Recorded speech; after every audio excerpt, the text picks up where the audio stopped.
everyone. Welcome. My name is Michael Scanlon here with Street Smart Ventures. I am so excited today to have my very special guest, friend and colleague, Erin Black. Erin and I are going to be talking really about everything from youth engagement, hearing about Erin's life story, really her work, her experiences, her really just wow, I'm messing up this intro, Erin, because I'm just so excited and wanting to have our audience here and learn from you. So welcome on that note. Thank you, Michael. I really appreciate it. I'm so excited to be here. I feel like you and I basically have a podcast anytime we talk. So the fact that we're just getting to record at this time makes me really, really excited. Me too. So, and I just also need to I'm sometimes horrible at the elevator speeches, but, really just a little side note for our listeners. This is a new venture for us at Street Smart Ventures, our podcast here. And this is a project that really came out because Street Smart Ventures is all about helping young people move forward, helping them to, bring innovation, creativity in their lives, helping young people to see they are like they are future entrepreneurs, future, dreamers, future doers, future, getting to that job, getting through the door, breaking past barriers. And we really also help agencies with innovative programming and really just a whatever it takes approach to really rethink work and what does that look like, what makes a good life. And so all that being said, you, Erin, are someone who I thought of for this podcast because you have such an amazing story and you're doing so much as a young person. And really, the intended audience for this podcast overall, but especially for our recording and chat today, Erin, is going to be a mix of young people, of professionals who support those young people, and just really the system at large. So, really, we'll be covering a lot of, I think, big picture, what's going on in the world, what's going on in your life, what can we learn from, and what can we do to move things forward. So I kind of first want to dive right in, Erin, and just, is there anything you want to share right off the bat about yourself with our audience before I go off the deep Yeah. end into our conversation?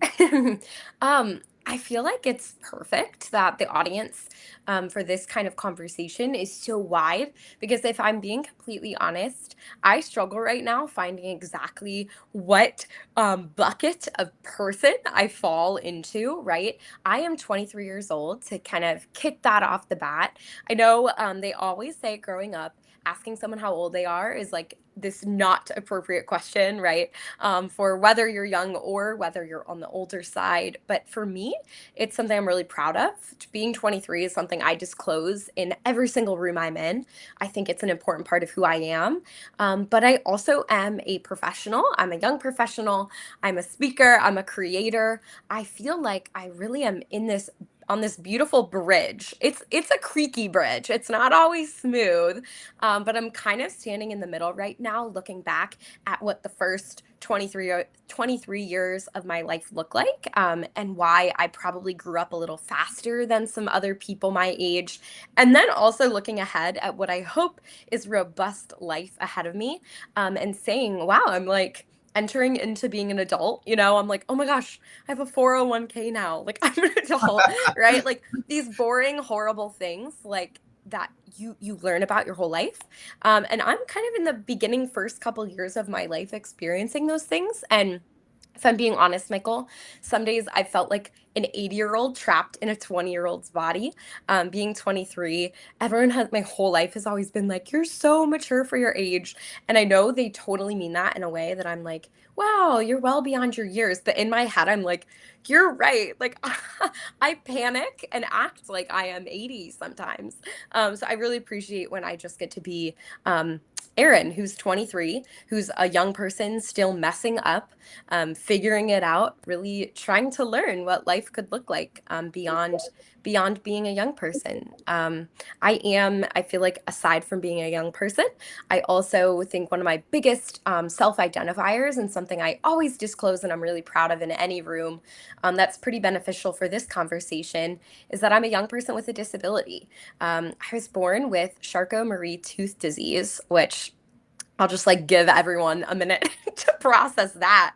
CMT is what we call it. It's a little less of a mouthful. CMT is a rare neuromuscular disorder, neurological disorder that affects your nerves all over your body. And your nerves are inside your muscles, therefore, your muscles are indirectly impacted. While I'm no scientist, I can always explain to people symptoms wise what I go through. CMT is not muscular dystrophy. That's kind of a big preconceived notion about it, but I will say maybe it presents similarly for a lot of people. So imagine a 23-year-old who just wants to fit in all the social elements. I think your whole life you're taught, or all you want and all you strive for is how to fit in. And then all of a sudden, this like switch flips when you are entering adulthood, and it's like, no, like, wait a minute, what are the things that actually make me stand out and make me unique? And that's been something I've absolutely adored navigating. And I love disability advocacy. I love youth advocacy. So I'm excited to kind of combine a little bit of those today. And I'll just kind of be a little grubby and just on my behalf say it's been a pleasure to be an adult ally in the disability spaces with you. Those are many of you, though, who know me. I'm also a person with disability. I'm a brain injury survivor and I have psychiatric disabilities. So, I am right there with you. And it's been a pleasure to meet you in those spaces, Erin. So, Yes, I we've can't learned we've learned so much from each other, which I think is really cool. I know we have very different experiences, but also a lot of the same, which is really cool. And no, I admire anyone of all ages, whether you're 10 years younger than me, 10 years older than me, or 100 years older than me. I really value having friendship and value in people that are in different phases of their life, because we're all going to be there. Transition does not stop, right? Transition is Mhm, not just for mhm. kids or for young people. So I love it. I'm just glad to be here. Thanks for having me. Yeah, and I'm like thinking for a second out loud because I can easily take this conversation into very different places right off the bat. I'm kind of like thinking back from a few minutes ago, Erin, when you said your bridge and where you are in life feels very creaky. Like that's living with rent free in my head for a moment. So like I kind of want to dive in there, but I also don't want to forget. Let's definitely chat about those relationships and how have those important relationships in your life, those allies in your spaces, those peers in your life. So I'm almost going to throw it back to you. Is like, what do you want to answer first, or if any? Yeah, in my head, they're actually very codependent on one another. Like when somebody asks me, like, what was it that came into your life? What causes you to have a full life? Because I would consider my life to be life to the full. I absolutely adore the life that I live, and a lot of that I think has to do with the community that I'm around. So when someone says, how do you live a full life in the community? My answer to that is the community, right? And I think to me, there is nothing without relationships. There is nothing without that authentic being, knowing, understanding of one another.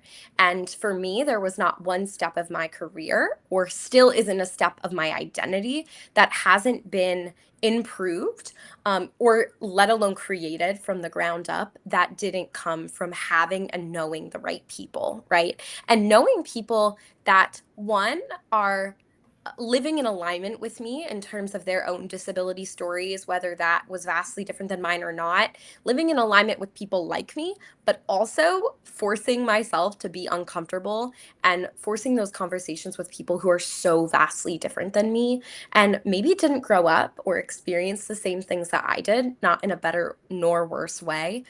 Relationships, though, is what it all comes back to, right? That creaky bridge that I'm talking about, I feel like is way less creaky than it could be. And that's Mhm. because I am always, always, always open to learning and growing from the people around me.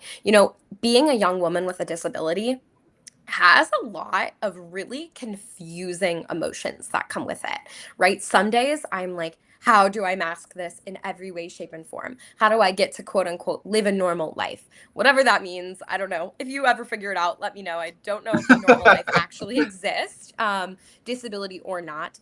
And then other days, all I want to do is find ways to share my story and be as unique and authentic as I can with other people. And I will tell you, I think the days that I try to do that second option, where I really embrace this kind of funkiness and embrace this weird nature of identity, being a young person with a disability, being, all of these things, adding that on. I will say that has been a way more fulfilling route. And I think Mhm. it's enhanced not only my personal life, my social life, my mental health. It's also embraced my career, and it's honestly the reason that at 23 years old, I'm so grateful to have robust experiences that really were unique. They were things that I in no way, shape, or form should have right now under my belt that I do, and that's really really cool. Wow.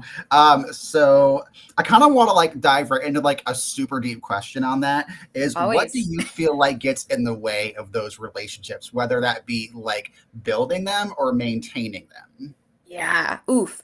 I think you're asking me this at a perfect time because I really am at such a transitional period of my life. There is nothing harder than growing up. And the best part about that is we are always growing up. No matter what age we are growing older than we were the day before. And one thing that I've found about that is um, quantity is overrated, right? Quality is not. So I think having really robust, awesome, solid friendships, mentorships, educators, peers, that really understand pieces and parts of you is way more fulfilling and important than it is to have numbers and loads of friends, right? I've Hmm. always been a very extroverted person. You could stick me next to the wall that I'm currently sitting next to, and I would find something to talk about with this wall. I am a conversational person. I love learning things about people, I love digging deeper. I am a people person and extrovert at heart. But one thing that I've gotten confused with that is overcommitting, overbearing, saying yes to too many things, and trying to be like too many people at once. Hmm. And that has honestly been my biggest roadblock is confusing my willingness and love for people and relationships with this concept that I always need to be everybody's everything all the time. Hmm. Hmm. And if we really want to get into the nitty gritty of youth engagement, being a young person with a story that you want to profess and share loudly is beautiful, but it also is something that people are looking for. And so I, if anything, am so grateful that I'm being offered so many amazing opportunities that I don't want to turn any of them down. I want to be there. I want to learn from it. Like I am just so like ambitious about my life, but I will say that's the roadblock. That's the thing I Hmm. hit is that you cannot be everywhere at once. And at the end of the day, I forget sometimes that I'm 23 years old. I call my friends and they tell me about their weekend plans, and I'm like, oh, that sounds so fun. You're hanging out with somebody or traveling for this, and I'm like, well, I'm so grateful. I'll be gone in this state for this weekend, and then, I'll be doing something for advocacy on Friday, and oh, but I took 2 hours off on Saturday. I probably work a little too much for not I don't even want to say my age. I kind of hate that stereotype that young people shouldn't be working. I think everybody should have healthy boundaries between yes and no. And I would say if I had one roadblock to get there, it was that I was the token youth one too many times. And not to take probably the next question you would ask me, but the follow up to that being, how do you solve a roadblock like that? What was that roadblock?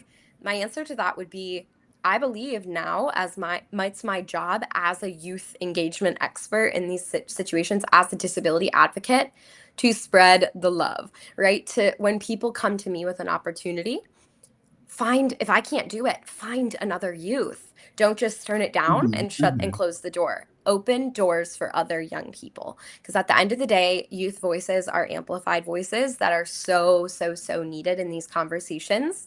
The world needs to be younger. We need young leadership. We need youthful voice. We need young ideas. And that's one thing I'm really trying to solve that roadblock is spread the love, pass on the opportunities. Mm. You reminded me of one of, something a mentor told me that like literally stuck with me. This is like probably 10 years ago at this point almost. It's, opportunity and support together. You really need both. Like if you just offer someone opportunity, like that can Yes. go really well, don't get me wrong, but that can almost sometimes set up someone either to have a lot of questions or needing more support, or it could go certainly a lot different than they expected. But if you only Sure. offer support, are they really moving forward? Are they really growing? Are they really changing? So to me, like that has, really been pivotal for me to learn like, oh no, you really need both in harmony, at least for Yes. how you Harmony is feel a good about that. way. Harmony is a good way to Harmony in describe it. 2025. I just want to put it Yes. out there. Harmony is the word for the year. We're trying, we're doing it, but I love that. And I'd love to kind of ask you any thoughts that come up when I just say, what has been your experience with employment? And like, whether you want to go with like the intersectionality route with disability, it could just be like in general. Like, do Sure. you Yeah. have like a favorite experience on the job? Do you have something that you wish went differently, or a hope or a dream? I'm here for all that. Yeah. Oh, I love that. Employment is kind of the name of the game, and it's something where it's like the neon lights sign, right? That's always in front of us. And I am very grateful. Like I said, I have been so blessed with opportunities to connect and be an employee at starting at a very young age in really intentional, awesome spaces. Now, don't get me wrong, that didn't always come with a big price tag, right? Like, nobody's picking this work to make a lot of money in this work. But to kind of give everyone some background on the steps it took to get to where I'm at right now and where I'm at right now, I guess I could answer that as well, is I went to college. I studied at the University of Toledo in Ohio. Go Rockets. I went to the University of Toledo and studied disability studies and interpersonal communication and marketing. So the first question is always the eyebrow raise, like, you're going to do those together? Nobody really sees disability studies being a modernized thing that would go hand in hand with marketing and storytelling, and I saw it working together in harmony. I'll go back to that word from the beginning. And I'm very grateful. Everyone is like, how are you ever going to find a job that mashes those things together?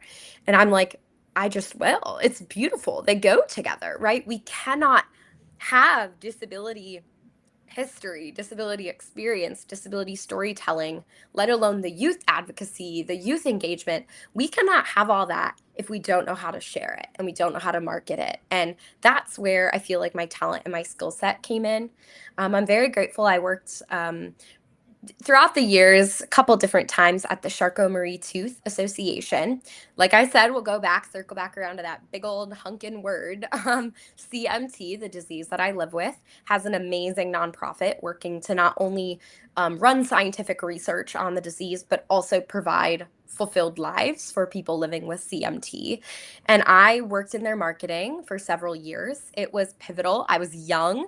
I started fundraising and working at a kind of advocacy level when I was in high school. Probably at the age of 12 or 13 was the first time I held a large community fundraiser. And I'm not going to lie, I will like always remember it. I know not everyone has this kind of disability experience, but for me it was an aha moment. I remember I was staring in the mirror. Probably I think I was in 7th grade at that point, 7th or 8th grade, and I had leg braces on my legs. I was using my leg braces prior to surgery to really make my walking as straight and functional as possible. And I'll never forget looking in the mirror. I would say I hated myself. That sounds dramatic, but that's really what it felt like. I had no concept of identity. I was miserable. I felt different. All I wanted was to be like every other seventh grade girl. And I remember I was like, this is it. You decide right here and right now. Will this end you? Will this completely break you? Or will this be the best thing to ever happen to you, that you want to build a profound, purposeful life from this moment? And I know everyone's like, what? Like, how come I didn't have this groundbreaking moment? And I would say to everybody, maybe it just hasn't come yet, right? I believe we're all capable of deciding our fate and deciding what our lives can look like. And from there, I sought every job, every opportunity, every speaking engagement, every gig. I was awesome. I had a really great relationship with the Cleveland Clinic, serving as an ambassador for them, doing a lot of speaking, talking about not only my medical complexities, but also what it felt like being a self advocate at that age.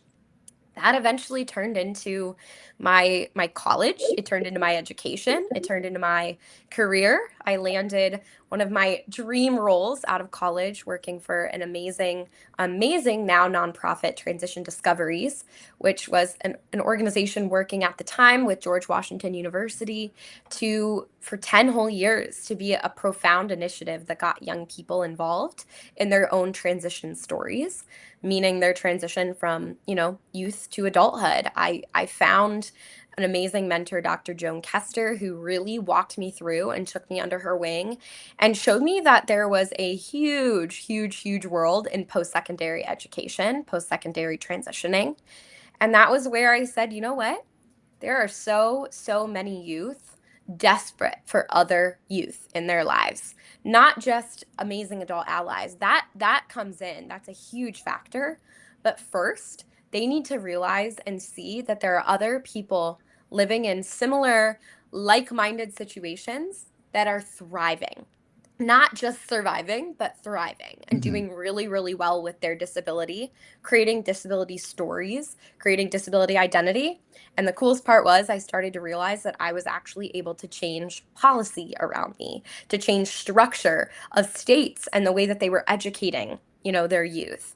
I was like, oh my goodness, this is a way bigger world and a way bigger responsibility that I'm ready to take on. So that's how I ended up here. I now live in the Philadelphia area. I moved here a little under a year ago, and I've been serving as a program director at an amazing nonprofit here, Integrate for Good, where I went from being an advocate to then being in marketing and learning the power of storytelling, to then working on a national initiative, traveling all around the country, meeting young people, sharing my story, hearing theirs, to now working for a hyper local nonprofit that does impactful, powerful work in the greater Philadelphia area, helping young people with disabilities learn that they can be leaders and that they can have profound impact in their communities, and that their untapped potential is just sitting there, and that there's actually a lot more to life that they don't know being an advocate. So I'm very grateful. My journey has been a little bit of a roller coaster, and I've sought and had amazing work experiences throughout,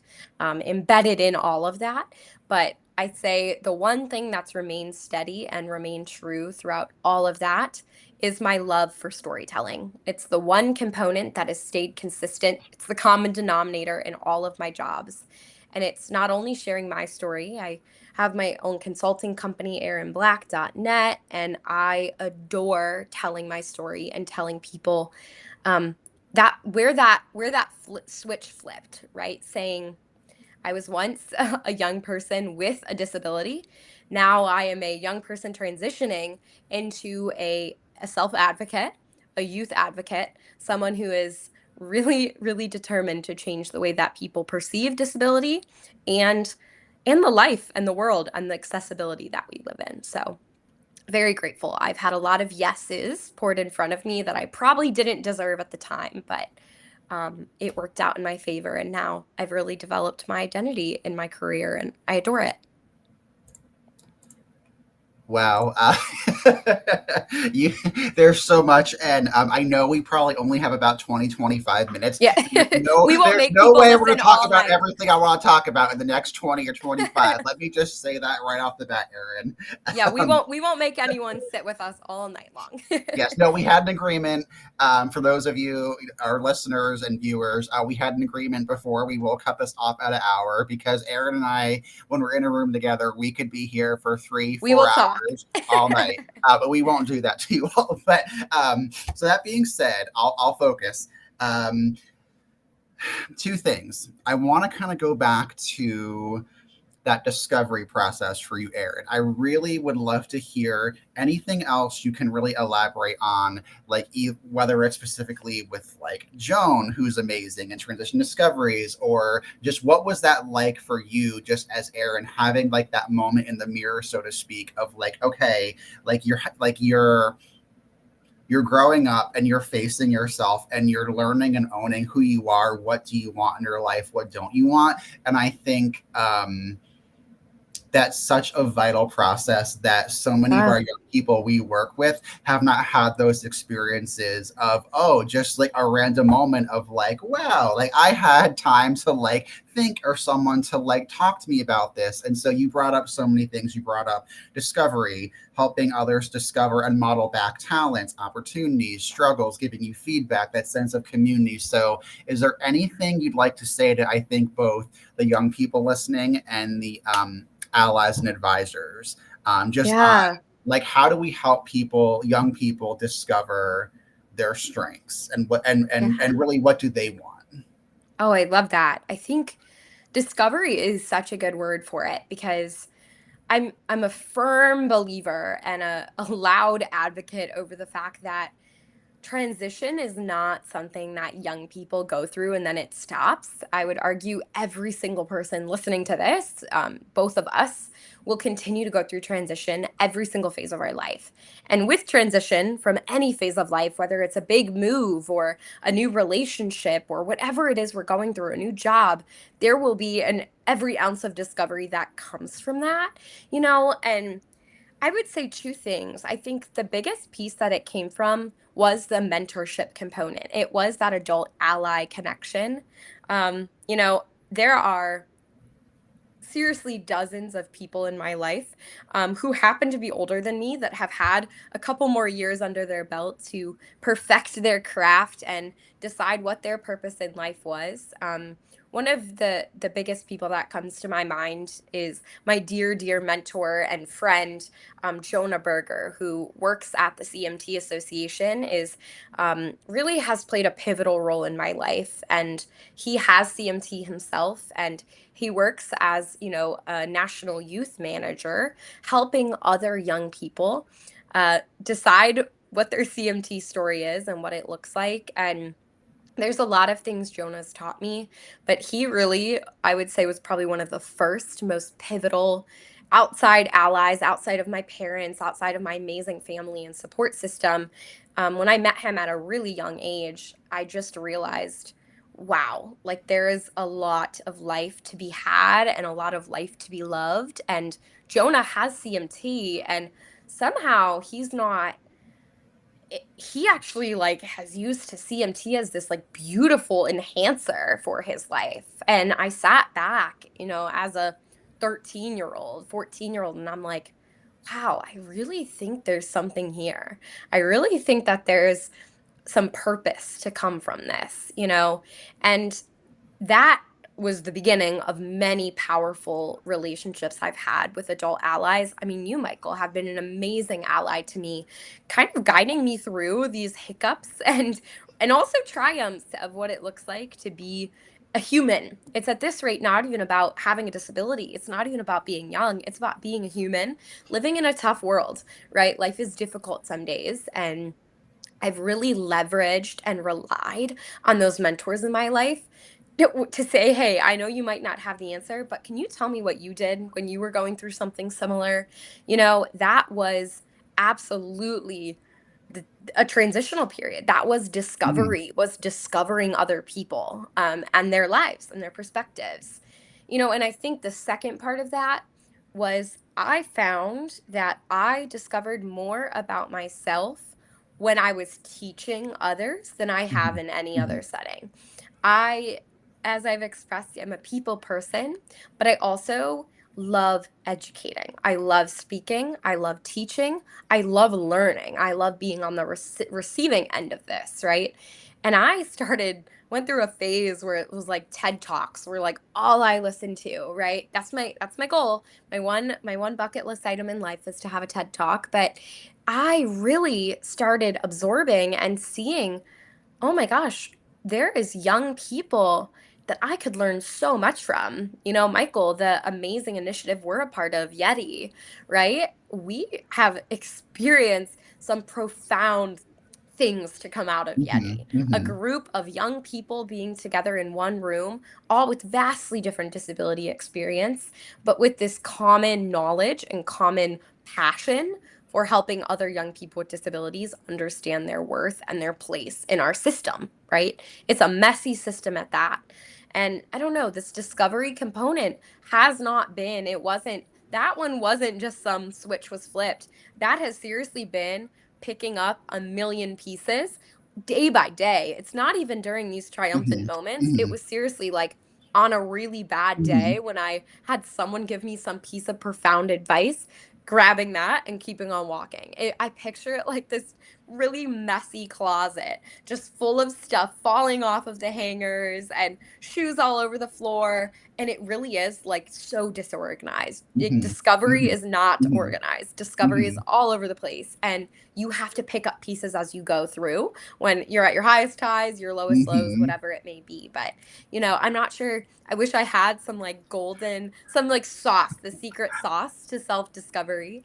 But I think, unfortunately, the best way to get through it is to go through it and to Hmm. Hmm. experience it. And I think sometimes the best thing you can do to discover yourself is to mess up, like Hmm. fail, be called out, fail, ask for help, have a breakdown. It's okay, right? Like discovering that is not going to be a straight road ahead by any means. Hmm.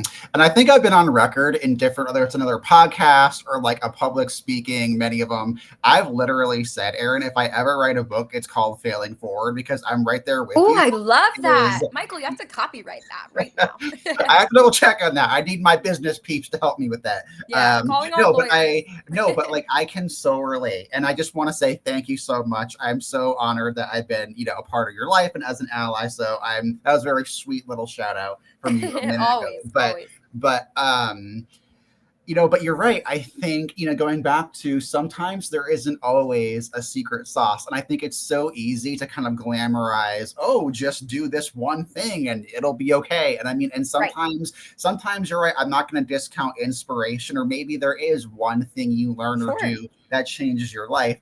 But I think it's so, so important that you brought up that, we all just need space to figure things out, to have conversations, to get that support. Yes, I yes. certainly feel like there's days my middle name could be Messy too. Like, hi, my name is Michael Messy Scanlon. Nice to meet you. Right Literally. here to mess with you. And I think that's really refreshing to have, just that honesty of like, here's where I'm at and here's what I'm looking for and here's what I need to move forward. And I think that's such a huge piece. I don't know how you feel about that, Erin, where just how can the system keep building and making these spaces and allow people to have those experiences and not for it to always be necessarily a checkbox. I think we've had many Right. conversations Oh, on that. How do you, yes. of course, structure is important and goals, but yeah, I'll Yeah. throw that back to you. No, I love this question. And I think not to bring it back to square one, but kind of full circle moment. I do think the thing that the systems lack are the relationship piece, right? The systems, like you said, love checkboxes. We love asking ourselves, what are our students like? Oh, Jane Doe is really good at this, not good at this. Jane Doe wants to work on a computer, not with her hands. Like, we love to get really, really checkboxy with skills. We love to get checkboxy with who we are as people. And at the end of the day, we will never, ever, ever move forward in terms of developing and evolving our systems if we don't start asking ourselves, do we actually know the people that we're surrounded with on a daily Hmm. basis in that Hmm. system? And I wish that wasn't the answer, because if it was something different, it'd be a lot easier, because relationships take effort and they take time. But I will say one thing that really, really switched my ideology about all of it and kind of had this aha light bulb moment is when I really realized that I wasn't just a young person that should share opinions here or be invited to this awesome conference here, or I'm hardworking. It's something I really really pride myself off of. I love being a part of things. I love dedicating myself to things. But I slowly started to realize that in the current system we work in can so often be taken for granted and taken as this kind of volunteer project, right? Young people. And I profoundly believe that young people deserve fair compensation for being the experts to their own stories. And I know we hear the word compensation and everyone's shoulders get tight, right? No one ever likes to talk about it. It doesn't have to be monetary. That's not always going to be the solution. But I do think we need to, as a system, start changing around this concept that young people owe us things, right? Young people, oh, they're so naive, they don't know anything. It's like, what if they actually know something you are unable to know, right? Mhm. What if we start switching around this narrative for these systems that it is young voices that will allow us to get creative, it'll allow us to get funky, it'll allow doors to open, and it'll allow us to stretch beyond what we already know. And I am a firm believer in that. And I understand it takes effort, it takes time, it takes dollars that not everybody has. But I do believe, and that was where my own entrepreneurial journey came in, was realizing, hold up, I am working all the time. I'm working 60, 70, 80 hours a week sometimes, sharing things that I loved to do. I love sharing, but slowly realizing this is me. This is knowledge. Like, this is expertise that I have that I'm willing to give out. And don't get me wrong, it doesn't always come at an expense, but it Mhm. comes at an investment, right? I Mhm. want Mhm. people. I want people to buy into what I have to say, and I think other young people should take note of that. Like, Mhm. don't just show up and feel like you're this arm candy for an organization, or Mhm. Mhm. you are worthy of sharing something very impactful that they can't get elsewhere, right? Mhm. Mhm. So I don't know. I know that kind of full circle your question just about this, where do we go from here with these systems? And that would be my answer. It's about investment. Mhm. I love that. I'm like those of you who know me and have met me know I'm always writing things down, note taker. I probably should have stock in like paper companies and pens and pencils because I'm always like, I need my everything written down. But no, truly, I that's a perfect word, and I think perfect.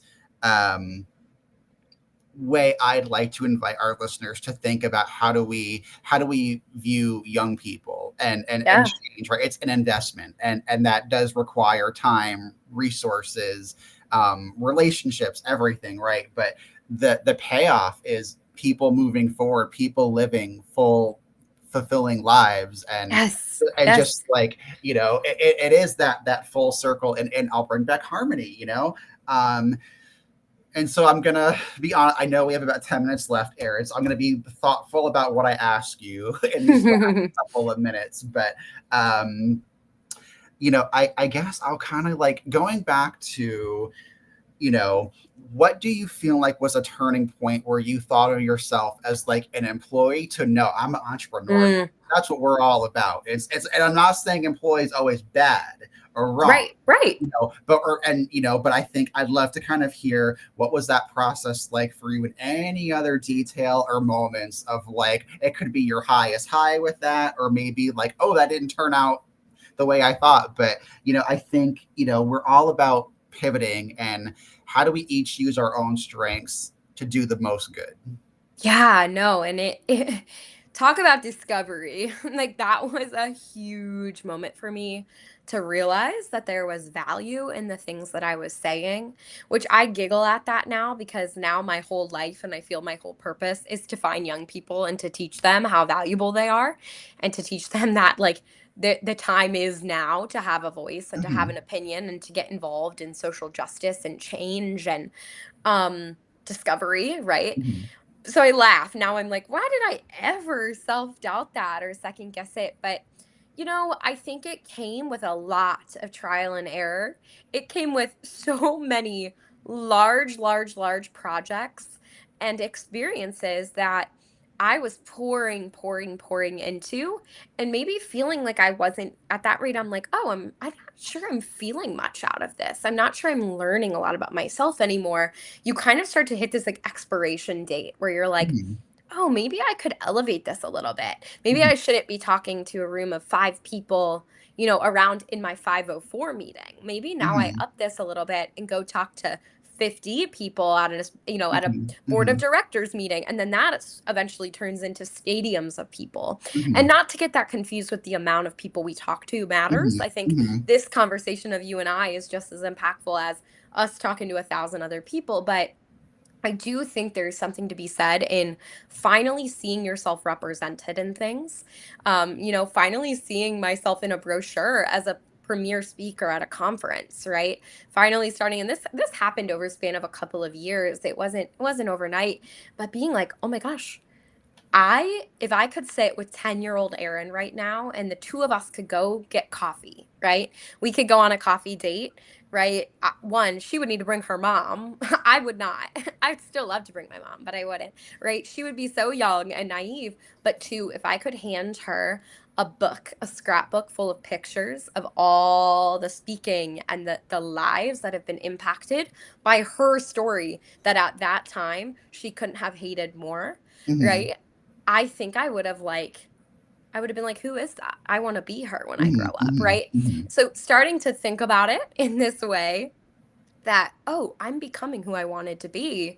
And that comes with a price. That becomes a career. All Mhm. of a sudden, something that's just a hobby and just something I love and a passion has now become a way that I can give myself a fulfilled life, right? At the end of the day, it's not about the dollars. It's about the fact Mhm. I wake up and I'm like, who do I get to meet today? Who do I get to Mhm. share my story with? And whose story do I get to hear, right? It's this reciprocal feeling. So, Mhm. like I said, I wish I had like the equation for life fulfillment. But I think it comes from a lot of things, and I think number one comes from knowing and loving and surrounding yourself with other people all the time.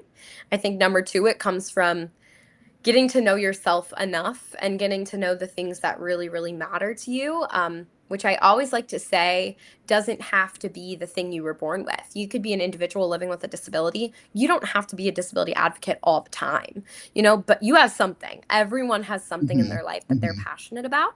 And I believe like you either kind of can leave that on the side of the road and keep on driving and have a really great life, or you can pick that up and bring it with you and kind of sit with it, fight with it, battle Mhm. with it, love it, and have the most fulfilling, beautiful life ahead of you, you Mhm. know?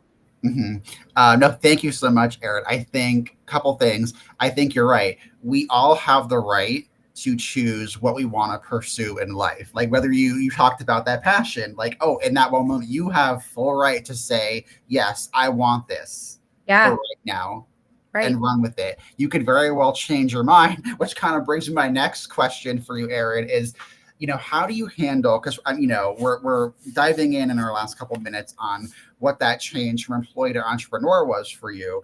And you talked about pivoting, and like when you said, oh, like part of that change was just that mindset shift of, oh yes, okay, I know I'm Yeah, passionate about storytelling, about having people feel heard, all of that. That pivoting process you talked about, oh, the old way was just, oh, right, in my own meetings and in small things, and you pivoted to thinking bigger and different. So, what advice do you have for our listeners, both our young people and the allies who are supporting them and yeah. system stakeholders? How has pivoting played a role in your life, and how can we help to replicate that and understanding that pivoting is going to lead to further success? Sure. Yeah. No, I think my first piece of advice sounds very tangible. It sounds a lot easier than it is, I think, when you actually get into the roots of it. Write it down. Write down who you are. Write down what it is you're interested in, what your expertise is, what you offer. For me, my website that I now use, erinblack.net, my website took me over 6 months to cultivate. And it's not because I didn't know how to like plug in the text here, plug in the text there. Don't get me wrong, that was a learning curve too. But it was because I felt like I was evolving as I was writing it, right? Mhm. And that to me, writing it down, whether it could be in a journal sitting on your desk that you never look at again. But I think one part about becoming an entrepreneur is knowing who you are and what it is you do. Right? It might not even be what you sell. It might just be the things you're passionate about. What's your mission statement? Who are you? What are the things you offer? What is the things, if it is something you sell, what is it? What are the things in your dream life? What would your company offer, right? And that for me was huge. Developing my own website where I could put it somewhere was pivotal, right? Developing a place where I could say, this can grow. It can grow at my pace. Now, I have always had full-time jobs, right? Like I'm not completely self-employed. I have a full-time job that I adore and dedicate myself to 100%, but I still really care about my company. I care about the life that I impact. I care about my story, and having a place where that can live, whether it's in a notebook on your desk, whether it's on a social media platform, whether it's on a website, whatever that is, a book, write a book. That's my next endeavor, right? That's important. Don't lose sight of your story. If you write it down and have to look at it every single day, you commit yourself to it. You commit yourself to this truly entrepreneurial journey, right?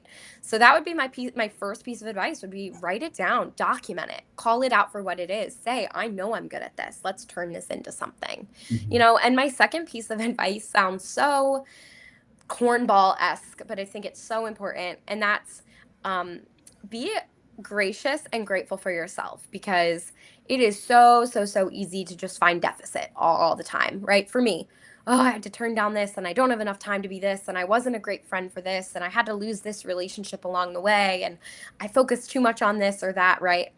That's okay. That was all meant to happen. I'm 23. I need time and space to figure it out, right? And I think that's one thing we can all do as young people, as adult allies. Be gracious with our young people, be gracious with ourselves, be gracious for our adult allies, right? I think being grateful and gracious, those are two things that will only feed your passion and your purpose more because you're not going to dread it. You Mhm. never want to dread what you make your career and what you make your story. Mhm. And I think that's it. Be kind, do it at the pace that feels right, but write it down. Don't lose sight of it. Sell it, share it, do whatever you need to do with it. But I think our stories are just not meant to be withheld. Well, I don't. So powerful, Erin. Yeah, I know we're at time. I just want to say is my jaw's on the floor. In that way, if you imagining it, but just no, I'm blown away with your wisdom, Erin, and just thank you so much for being here. I know I've learned so much. Every time I talk with you, I walk away with a new gem. So Don't worry, me too. I feel the same way, Michael. And I appreciate for anyone listening, and I appreciate the opportunity just to talk with you today. And these are things that matter. I think I really applaud you all for making space to talk about it because this is it. If I could talk about one thing every single day for the rest of my life, probably will in fact do that. But I think this is important. Being young, being gracious, and having purpose, finding life to the full is really a journey, regardless of what your identity markers are. And so I hope it's applicable, and I appreciate it. I feel like I learned some new things too. So I appreciate being here. but we're learning together, Erin. And on that note, thank you so much, everyone. And we will definitely have you back, Erin. Mark my word, I will find a way. So thank you, everyone. Until next time.